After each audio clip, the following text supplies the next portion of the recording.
విజయ్ ఆంటోనీ నటించిన Maargan the black devil crime investigation movie.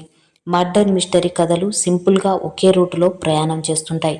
Murder, investigation, clue, twist, killer reveal. కానీ గొప్ప స్క్రీన్ ప్లేలు ఇదే మూసలో కొత్త దారులకు తెరలేపుతాయి. మార్గన్ ది బ్లాక్ డెవిల్ కూడా ఇదే మిస్టరీ రూట్ను తీసుకుంది.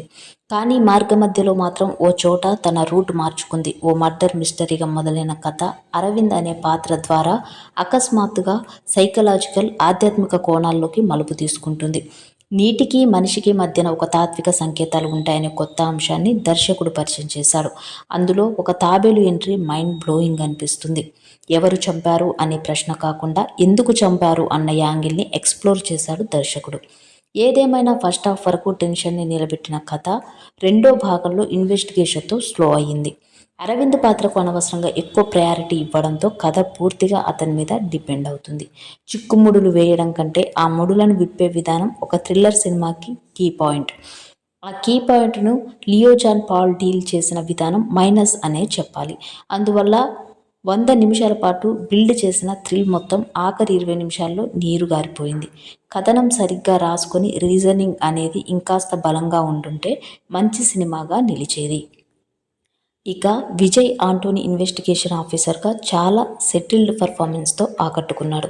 ఈ సినిమాలో అతడి లుక్ ప్రేక్షకులను ఆకట్టుకునే విధంగా ఉంటుంది.